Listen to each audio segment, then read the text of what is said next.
everybody, Old Mad Caroline here, getting ready to go for my walk. Still got to do my jump rope before I head out, and then I do jump rope after. But the reason why I'm jumping on here, I just wanted to share some thoughts. All of you know that I have read Can't Hurt Me. It's a book by David Goggins. Mika, you know what I'm talking about because we are the Goggins gals. But I love it because he really talks about how motivation and inspiration is short lived. And you really need to dedicate yourself because there are days that you're not feeling inspired. There are days you're not feeling motivated. So you need to tell yourself that you are dedicated to this journey. Trust your journey. That you said you were going to do. So I love that. You know, this man is amazing. He has broken records on, doing pull-ups. He became a Navy SEAL. Like, he had to lose like over 100 pounds in 3 months and train and pass a bunch of tests to become a Navy SEAL. But he decided, and the biggest thing I love about him is he says he's not special. And we have to remember all these people that are doing great things, they are no more special than you and me. They just became dedicated and decided to put the work in. Goggins talks about how often he failed, how he restarted, and that's what I love the most about him. But with that being said, I really started working on my mindset, but I started questioning what kind of encourager I am to other people.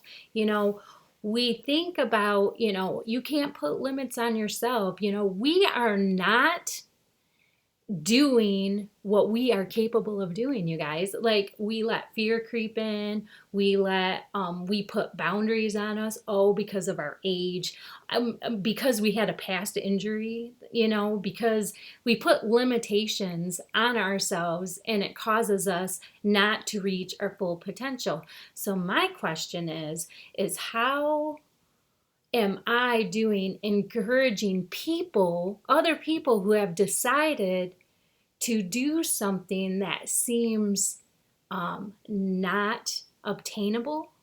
And the problem is we're putting our limitations on these people. So after reading that book, I really started working on myself and questioning how I am affecting people in my life that have goals that they're trying to reach. And I started realizing that, I really got hung up, especially in the line of work I used to be in. I worked in a very, it was very project oriented, very time sensitive. So like, when I need to get something done, or if somebody else had another way, but in my mind, I knew that my way would get there faster. We both could be getting there, but I knew I was very aggressive on sharing my opinion. I was very aggressive in arguing why my way works. And I was very successful in that job, but we probably could have got to that same goal if we went with the other people's opinion. So what I'm saying is, I became the person that was waiting to talk, that was waiting to give my opinion. I was the person that really, when I thought something was right, I was not open to anybody else's ideas and opinions. And after reading that book, I really, really started working on that in my life. And I hope that the people in my life really notice that, because I'm working really hard, you guys. I'm really working hard on being somebody who lifts you up, somebody who pushes you towards your goal, and I want to be that person. So what I'm asking is, what kind of encourager and what kind of motivator and what kind of support system are you to the people in your life? And even, are you to the people on YouTube? What are you commenting? And I started thinking, I am no longer going to comment my opinion with the influence of what I am capable and with the influences of what I perceive is a good goal. I am not going to do that. Instead, I want to get to know the person, and I want to be the person that person, knows their goal, and whether I think that it's obtainable or not is none of my business. I am going to encourage them to reach their goals because, to tell you the truth, you're capable. And just because I don't think that I could do it doesn't mean you can't do it. And that is my whole way of thinking. I want to give you an example. I went to breakfast with my mom and my sisters, not this past breakfast, but last week. And we sat down at the table and we're talking about health, fitness. We tend to talk about that a lot. And my little sister, she is actually obese, and she is working on losing weight because she is trying to get through through her journey. She's working towards weight loss surgery, and in order to do that she has to lose so much weight, and she's been working really hard and trying to do this and jump through the hoops she has to hoop to obtain the way that she wants to lose her weight. And while we're sitting there, we started talking a little bit about exercise, and she said, oh, I actually jogged this week. She jogged for a while this week. And instantly, my mom looked at her and said, well, you need to be careful. You're gonna hurt your joints. And my heart just got heavy instantaneously. Now, I'm a one to speak up real quick, and I did. And I told Mom, don't tell her what she is capable of. Just because you're not capable of running does not mean Kim is not capable of running. And she has the ability to hear her body, and she knows what to do.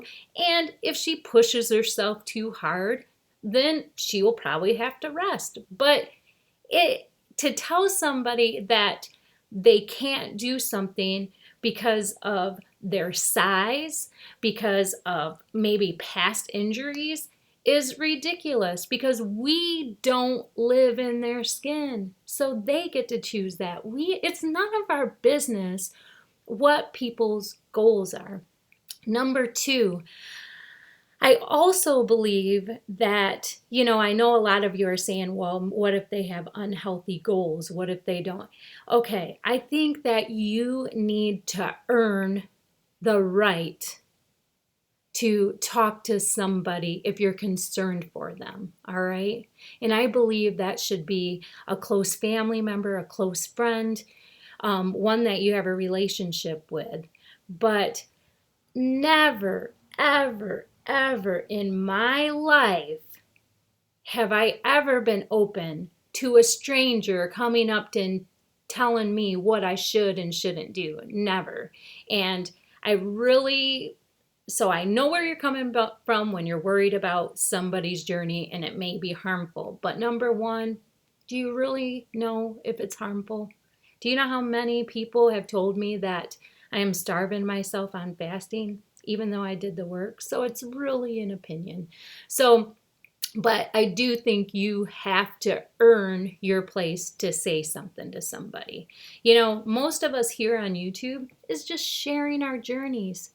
We're not asking for input on how we should eat, on input on what we should be working out. We are not asking for that. We're sharing our journey. Now in the video, if we ask, go for it.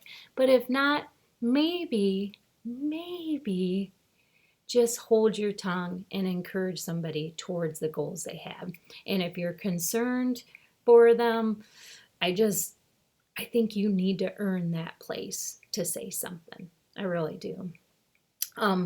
3, I don't know if everybody realizes this, but it is scientifically proven that we hang on to negative comments way longer. I mean, Somebody could get an Academy Award, hold it, go up and say, yes, I got this Academy Award. I'm working so hard to receive that. And one Twitter message probably will diminish all that years of work. Do you understand? So our comments and what we say, no matter, even if you think you're doing what is best, can really diminish somebody's progress. And the reason why I'm saying this is, thank God I read Goggins' book, because I am trying to stay hard. But there's times of weakness. And I ask myself, when somebody is in a point of true weakness and they don't know if they're going to move on with their journey, continue, and they're doubting everything, we have to ask ourselves, okay, what are we going to say to them that lets them know we support them in whatever the choice they do, without encouraging one way or the other? Like, without, kind of pushing them to quit or pushing them, you said you did this. Everybody has a right to change their mind. But my thing is when I see somebody in a weak point, I will say, you got this. You can get through this, But I will never, ever say, it's all good. Maybe you're doing too much. Maybe you shouldn't be doing that. I don't know, man. You've been pushing yourself too much. That's on me, because maybe I'm telling somebody that they shouldn't be doing it because I choose not to do it, but they're perfectly capable of doing it. So we don't want to do that, because when somebody is at that weak point, their dedication is being questioned. They're questioning their dedication to this journey. And you don't want to be the reason why somebody stops their journey.